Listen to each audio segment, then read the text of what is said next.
पुत्र कैसा चाहिए? अब पुत्र भी कैसा होता है? पुत्र तो पुत्र नहीं नहीं, एक तो पुत्र होता है और एक होता है बेटा। एक पुत्र और एक बेटा।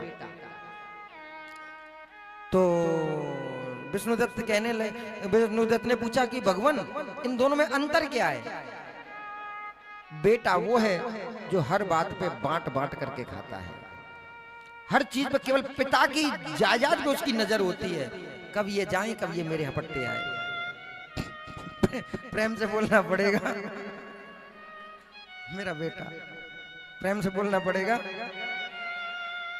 और पुत्र, पुत्र वो है जो पितरों को तार देता है, पुत्र वो है जो अपने पितरों की तृप्ति करता है। तो प्रभु इसमें अंतर बेटा में और कि बेटा की आयु बहुत लंबी होगी, कहते ना बुरैया की आयु लंबी ज्यादा, तो बेटा की आयु लंबी होगी, वो तुम्हें काफी साल तक का होगा, लेकिन जो पुत्र है उसकी सुख की जो एक उम्र होती है बहुत छोटी होती है। तो बताओ कौन सा सुख चाहिए, बचपन वाला या पूरी उम्र जिंदगी का? वो इनकी बेटा चाहूंगा तो वो जिंदगी भर तो मैं उसकी सेवा करूंगा, जब जवानी पे आएगा तो उसकी नजर मेरे धन पे होगी, तो ऐसे तो करूं क्या? चाहे सुख एक दिन का क्यों ना मिल जाए, सुख यदि एक दिन का दिल से मिल गया तो उसमें ही पूरी दुनिया जीला जिया थी। क्योंकि जीवन में इंसान 100 वर्ष जीता है, ध्यान करना मेरी मां, जीवन में इंसान 100 वर्ष जीता है। कोई यहाँ 60 साल का बैठा है, कोई 45 का बैठा है, कोई 30 का बैठा है, कोई 50 का है, कोई 70 का है, कोई 80 का है, लेकिन सच बताना मेरी मां, अपने लिए कितने दिन जिए उसमें से? हमारे अनिल बाबूजी, आपकी उम्र कम से कम 50 तो होगी, 40, 40 साल में से 40 दिन अपने लिए जिए कभी? कोई यहां ऐसा व्यक्ति है जो 60 साल का हो गया, वो 60 दिन अपने लिए जिया हो? भैया जब बच्चा होते हैं तो कुछ होश नहीं होता, जो माता पिता कह देते हैं वो कर लेते हैं। हमारे लाल बाबू तो होंगे 50 साल के, तो प्रेम से कह दो नहीं है। तो ये कितने आदमी 100 साल करके हो करके भी 100 दिन नहीं जीता है मेरी माँ। मैं तो इतना कहता हूं ना मेरे प्यारे, 100 दिन में 100 साल जीने की कोशिश करना। और वो 100 साल कैसे, 100 साल में 100 दिन जी पाते हो? 100 दिन भी ना है तो एक दिन तो अपने लिए जी लो। वो एक दिन कब जिया जाता है? जब इस तन मन और धन सब कुछ हम प्रभु के समर्पण कर देते हैं। और जब प्रभु के समर्पण कर दोगे तो वही केवल तुम्हारा दिन होगा, और एक दिन तुम्हारे 84 लाख योनियों से मुक्ति दिला देगा, केवल एक दिन। यद्वयम भगवतस्य चा, तो विष्णुदत्त ब्राह्मण कहते हैं प्रभु मुझको तो पुत्र चाहिए, वन की उसकी उम्र केवल 5 वर्ष होगी। कितनी होगी? 5 वर्ष। उन्होंने कहा कि चलो मेरे नाम तो चलेगा, दुनिया कोई हमको बांझ तो नहीं कहेगी, कोई हमको सुनाएगी तो नहीं, कोई दुनिया वाले के मुंह तो बंद हो जाएंगे। तो उन्होंने पुत्र की कामना की, 5 साल ही हम अपने बच्चे को मुख को देख लेंगे। विष्णु दत्त के घर में एक ब्राह्मण का जन्म हुआ, बच्चे का जन्म हुआ। अब पूरी रिश्तेदारी में बड़ी खुशियां मनाई गई। अजी विष्णुदत्त ब्राह्मण देवता के यहाँ पर भगो देखो बालक हो गया। कोई कह ही सकता था, सब मना करते थे नहीं होगा, इसके संतान ही योग ही नहीं है। सब ज्योतिष कहते थे ये तो इतना अच्छा भक्त निकला, भगवान ने इसकी सुन ली भाई। सब माँ बड़ी खुशी मनाए, माँ को पता नहीं है ये 5 साल का ही है बस। अब तुम्हारे 4 साल 11 महीने का हो गया, 1 महीना बचा बस उसको पूरा होने में, 1 महीना। अब पिताजी के अंदर वो दर्द उत्पन्न दिखने लगा। 1 महीने के बाद में ये पुत्र मेरे से दूर चला जाएगा। अब उसने मन में सोच लिया, ये ध्यान से सुनना, बहुत नियम से इस कथा के यदि वचन पे आप चल गए तो आपका जीवन सार्थक हो जाएगा। बहुत बड़ी सीख देती है ये कथा हमको। 1 महीना बचा, 1 महीने के बाद में उस बच्चे को लेकर के वो हरिद्वार पहुंच गए। हरि आनंद नाम के घाट, इसके तुम्हारे जो हरि की पौड़ी पर, हरिद्वार में हर की पौड़ी पर पहुंच गए। और सच्ची घटना है ये, शास्त्र, ये कोई किसी की सुनी सुनाई कथा नहीं बता रहा हूं। तुमको सुबह से शाम तक सबके हाथ जोड़ करके सबको राम राम करनी है। अब तो वो हर की पौड़ी पर खड़ा रहे, कोई भी वहां पर स्नान गंगा के लिए जाए, राम राम खुश रहो, राम राम खुश रहो, राम राम जी खुश रहो। जो कोई आए खुश रहने का आशीर्वाद दे। करते करते 27 दिन निकल गए। कितने दिन निकल गए? 27। कितने दिन बच गए अब इसके? 3 दिन बचे हैं और 3 दिन के बाद इस बच्चे को जाना है। आज विष्णु दत्त की आंखों में आंसू आ गए। सुबह जब वहां हर की पौड़ी से गंगा जल भर के, आज भी वहां पर शिवलिंग है, गंगा मैया के ऊपर एक शिवलिंग है, वहां पर जब उन्होंने अभिषेक किया गंगा मैया का, उसमें एक आंसू टपक गया और उस आंसू से शिवलिंग का अभिषेक हो गया कि प्रभु अब 3 दिन बाद आपने आशीर्वचन तो दिया पर अधूरा रह गया, एक पिता की कामना अधूरा रह गई। और जैसे ही वो अभिषेक किया, वो आंखों का आंसू उस शिवलिंग पे गिरा। उसी समय उस हर की पौड़ी पर ब्रह्म मुहूर्त में सुबह 4 बजे सप्तऋषि आ गए और वह पुत्र उठ करके उनको कहता है, गुरुदेव प्रणाम। वो कहते हैं, आयुष्मान भवा चिरंजीवी भवा। अब जैसे ही उन्होंने कहा चिरंजीवी भवा, महाराज विष्णु दत्त के आंखों से गंगा जमुना बहने लगी और चेहरे पर मुस्कान आ गई। अब जैसे ही सप्तऋषियों ने देखा कि विष्णु दत्त मुस्कुराए हैं, उन्होंने कहा, क्या दाल में काला है, सच सच बताओ कि गुरुदेव हमने आज तक सुना था सप्तऋषि हैं आप तो, अरे ब्राह्मण का आशीर्वचन भी कभी विफल नहीं होता, आज तो सप्तऋषियों का ये वचन भी झूठा हो जाएगा। क्यों? क्योंकि ये बच्चा तो 3 दिन के बाद मर जाएगा। ये पूरी घटना जब सप्तऋषियों को बताई तो सप्तऋषि समझ गए। उन्होंने कहा, ऐसे करो ब्राह्मण देवता, अब इस बच्चे को 2 दिन के लिए हमें दे दो बस। अब उस बच्चे को सप्तऋषि लेकर के ब्रह्मा जी के पास गए। ब्रह्मा जी को प्रणाम किया सप्तऋषियों ने, उन्होंने प्रणाम किया और जैसे ही उन्होंने प्रणाम किया तो उन्होंने सप्तऋषियों को आशीष ब्रह्मा जी ने दिया, चिरंजीव भवा। अब ऐसे ही सप्तऋषियों ने आगे उस बच्चे को कर दिया, तुम भी प्रणाम करो। उन्होंने प्रणाम किया, ब्रह्मा जी ने कह दिया, चिरंजीव भवा। सप्तऋषि की आंखों में चमक आई, मुस्कुराने लगे। ब्रह्मा जी ने कह दिया, क्या बात है, फालतू की बात पे हंसे कैसे, कोई मैंने जोक मारा? उन्होंने कहा, महाराज हमने सोचा हमारा वचन झूठा होए, अब कम से कम 1 से भले 2। भाई हमारे लाल बाबू ये ऐसे ही भगत तो है ना आजकल। आजकल जमाना किसका है? जो है नाम वाला वही तो बदनाम है। प्रेम से बोलना पड़ेगा, है ना? आजकल बदनाम का ही तो नाम होता है मेरे प्यारे। आज इंसान अपने दुख से दुखी नहीं है। भाई एक महाराज थे, एक आंख से काणे, एक मतलब जैसे लगा लो, अब तुम, मैं तो भोंदू भगत का ही नाम लेता हूँ कभी, क्योंकि इनमें से लगता है ना कभी कोई बुरा ना मान जाए। हमारे लाल बाबू मस्त है ना, बेचारे बुरा नहीं मानते हैं और इसलिए खुश रहते हैं वो। तो वही भोंदू भगत, अब एक आंख से काना। अब जैसे ही कोई गांव में जाए, गली में निकले, ओ काना चाचा आ गया, ओए काना ताऊ आ गया, है? देखो काना भाई साहब आ गया। वन की यार कैसे करें, इससे मुझको कैसे छुटकारा मिले, ये दुनिया वाले जीने तो देते नहीं है, ऐसे काम तो चलता नहीं है। अब उसने महाराज क्या किया, मूंडे मुंडाय भयो सन्यासी। सबसे बढ़िया बात है भैया, अब कुछ ऐसा हो जाए, चलो मूड मुड़ाओ और हो जाओ सन्यासी। बाबा की जिंदगी मस्त है, कोई कुछ कहेगा नहीं, जहाँ बाबा जाएंगे वहाँ सम्मान मिलेगा, बाबा जी बन जाते हैं। अब वहां पर वो बाबा जी बन गए, कम से कम वहां तो कोई मजाक नहीं करेगा।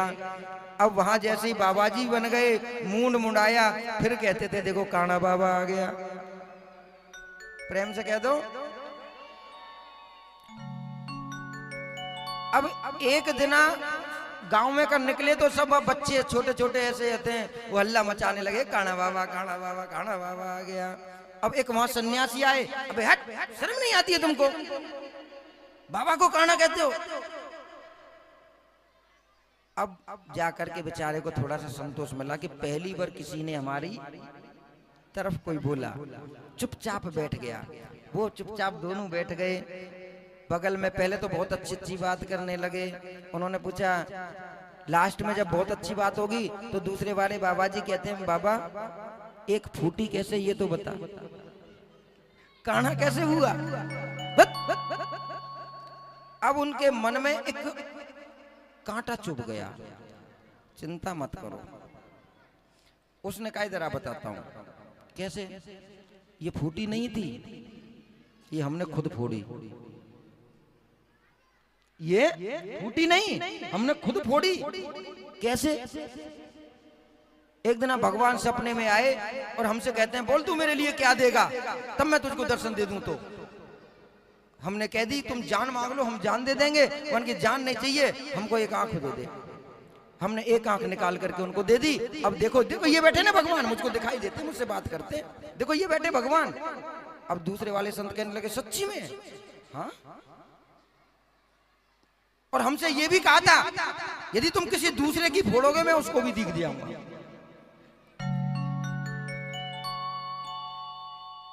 अब दूसरा संत कहने लगा, मेरी भी फोड़ दो, फिर तो हम भी देख लेंगे। एक बार प्रेम से बोलना पड़ेगा, ऐसे नहीं, जोर से बोलना पड़ेगा भैया। अब दूसरा वाला संत क्या कहने लगा, हमारी भी फोड़ दो। अब जब फूट गई तो कहने लगा, हमको तो नहीं दिख रहा। उनकी हमको भी नहीं दिखता। अब बेटा साथ चलेगा तो एक से भले। अब उसके मन में भी ऐसे कोई किसी ने पूछा, भाई तुमने क्यों फोड़ी, हमको भगवान दिखते हैं। तीसरा कहने लगा, मेरे भी फोड़ दे। 3 से 30 हुए और 300 से हो गए 300।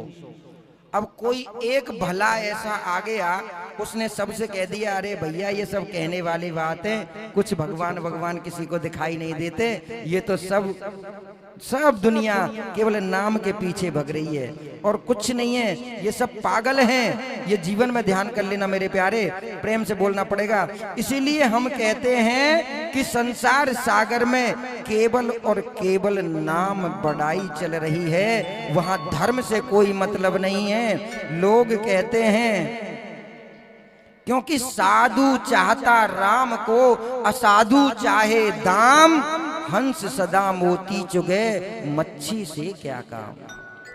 संतों को तो केवल और केवल यही चाहिए मेरे प्यारे, यद्रयम भगवतश्च प्रभायाहम नारायणम त्वदिभक्तिना स्वद्वयम कृष्णायानं भगो यम प्रभुजन्मनुभेद सह। तो नाम के पीछे केवल और केवल दुनिया भाग रही है और हमें उस नाम के पीछे नहीं, 3 से 300 की गिनती में नहीं आना है, हमें उस सत्यवादी की गिनती में आना है जिन्होंने 3000 होने से बचा लिया। आजकल बहुत सुंदर बात कह देते हैं मेरे प्यारे, क्योंकि नाम और काम केवल और बहुत से लोग कहते भी है ना कि दीन कहे धनवान सुखी, कि दीन कहे धनवान सुखी, धनवान कहे सुख राजा को भारी, और राजा कहे महाराजा सुखी, महाराजा कहे सुख इंद्र को भारी। कि इंद्र कहे चतुरानन को सुख। चतुरानन कौन है? ब्रह्मा जी। इंद्र कहे चतुरानन को सुख और ब्रह्मा कहे सुख विष्णु को भारी। तुलसीदास विचार कहे हरि भजन बिन जीव दुखारे। प्रेम से बोलना पड़ेगा भैया, ऐसा नहीं जोर से बोलना पड़ेगा, है ना। तो वहां पर केवल अब सप्तऋषि कहते हैं अब तक तो हम झूठे होने वाले थे, अब एक से एक दो तो हो गए कम से कम। कोई ये तो नहीं कहेगा सप्तऋषि झूठे हैं। अब तो हम कह देंगे जब ब्रह्मा जी सृष्टि को रचने वाले ही झूठे हैं तो हमारी क्या बात है। अब ब्रह्मा जी को जब पूरी कथा सुनाई तो ब्रह्मा जी ने कहा तो फंसा दिया भाई, चलो ऐसे करो इसको हमें दे दो, बच्चे को छोड़ जाओ और तुम जाओ। सप्तऋषि भी कहने लगे जान छूटी जान बची लाखों पाए। अब ब्रह्मा जी उसको लेकर के बच्चे को कहां गए? भगवान भोलेनाथ के पास। भगवान भोलेनाथ को प्रणाम किया ब्रह्मा जी ने, ब्रह्मा जी को आशीर्वाद दिया शंकर भगवान ने, आयुष्मान भवा चिरंजीव भवा। अब ब्रह्मा जी ने उस बच्चे को शंकर जी के आगे कर दिया। बच्चे ने जैसे ही प्रणाम किया शंकर जी ने कह दिया चिरंजीव भव। ब्रह्मा जी महाराज के चेहरे पर मुस्कान आ गई। शंकर जी ने कहा क्या बात है प्रभु, हमारा वचन झूठा होए तो होए कोई फर्क नहीं पड़ता। आज नाथों के नाथ मेरे भोलेनाथ का वचन झूठे होने जा रहा है। क्यों? कि जिसको आपने वरदान दिया 5 साल तक ये बच्चा रहेगा, आज वो अंतिम दिन है और बस ये पल 2 पल का मेहमान है। वन की जाओ घटाओ आप छोड़ दो हमारे पास, आप निकल जाओ। अब भगवान भोलेनाथ उस बच्चे से कहते हैं बेटा वो शिवलिंग रखा हुआ है ना? हाँ जी प्रभु। आप उसके पास बैठो और केवल चाहे कुछ भी हो जाए लेकिन नाम जप मत छोड़ना। आज महाराज वो बच्चा बैठ गया शिवलिंग के सामने।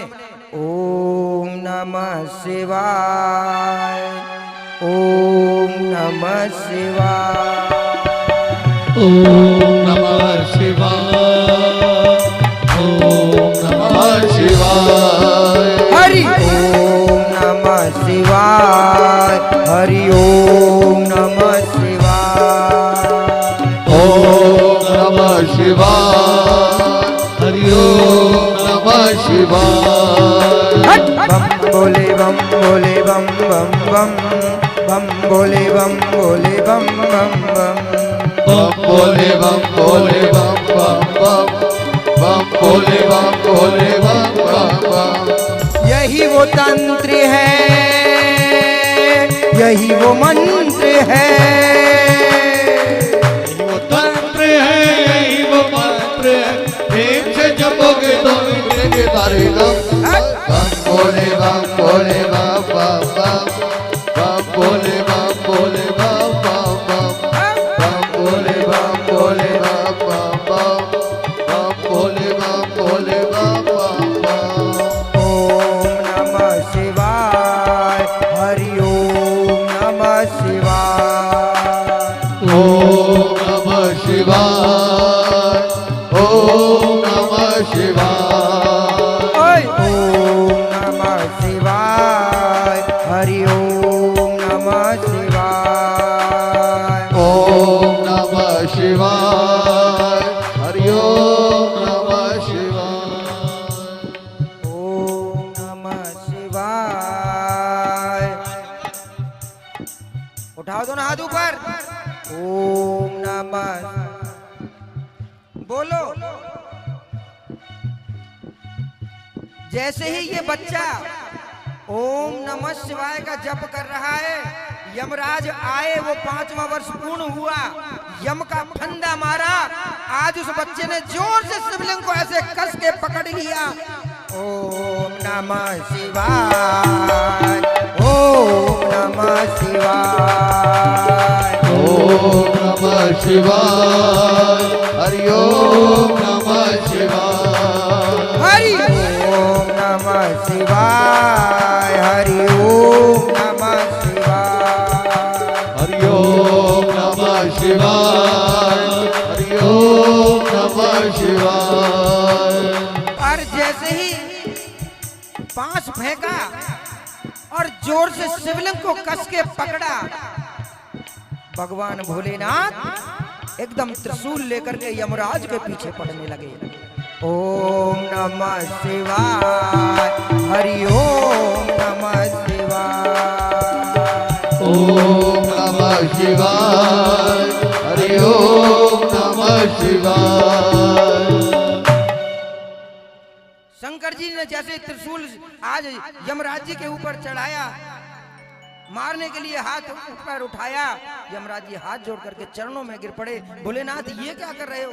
आप ही ने तो मुझको ये सेवा अर्पण की है, मैं तो विधि का विधान कैसे टल सकता है? अरे आप तो ये 5 साल की वर्ष का, अब इसका वर्ष पूरा हो गया है, इसका समय पूरा हो गया, मैं इसको लेने के लिए आया हूं। कैसे पूरा हो गया? कि महाराज देखो गणित के हिसाब से 5 वर्ष की आयु है।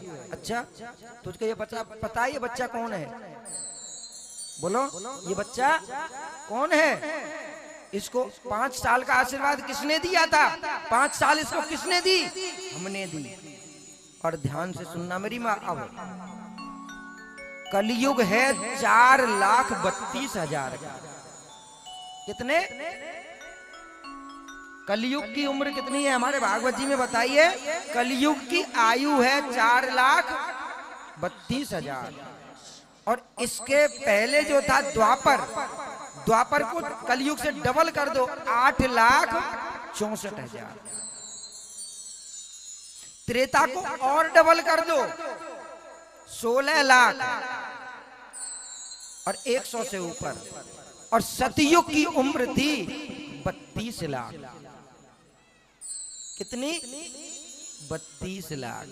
यानी कि सब मिलाकर के 35 लाख ये चारों युगों की उम्र है। 4 युग जब 1000 वर्ष आते हैं और जाते हैं, तब होती है ब्रह्मा की 1 रात और 1 दिन। कितने? 1000 वर्ष कलयुग आएंगे, सतयुग द्वापर त्रेता आएंगे, तब ब्रह्मा की 1 रात और 1 दिन होगी। और जब ब्रह्मा की 1000 लाख दिन और रात्रि आएंगे, तब जाकर के शंकर जी का केवल 1 दिन होता है। तो इसको आशीर्वाद किसने दिया? हमने दिया। अरे हमने जो आशीर्वाद दिया, अभी तो इसका 1 दिन भी नहीं हुआ। अभी तो तू 5 साल की बात करता है। तो जिस दिन हमारे 5 साल देने पूरे हो जाएं, उस दिन तू इसके प्राण लेके चले जाना। और वही बच्चा मार्कंडे के नाम से जाना गया, जो हर युग में आज भी जिंदा माना गया है। कितनी बार ये कलयुग आते हैं, कितनी बार ये सतयुग आते हैं, कितनी बार आ चुके, लेकिन मार्कंडे ऋषि आज भी विराजमान हैं और हर युग में विराजमान रहते हैं। इसलिए कहते हैं मेरे प्यारे, यदि वो हरिद्वार ले जाके ब्राह्मण देवता आशीर्वाद ना दिलाते, तो आज मात्र वो 5 साल में ही बच्चा पूरा हो जाता। लेकिन ब्राह्मणों के आशीर्वाद से, सप्तऋषियों के आशीर्वाद से, भगवान ब्रह्मा जी की चतुराई से और शंकर जी के वो उनको 5 वर्ष मिल गए। लगा लो, अभी तो मैं कह रहा हूँ प्रथम चरण कलयुग का चल रहा है। न जाने लाखों बार, करोड़ों बार ये कलयुग, द्वापर, त्रेता, सतयुग आएंगे, लेकिन मार्कंडे ऋषि हर युग में विराजमान मिलेंगे। तो अपनी भक्ति ऐसी करो कि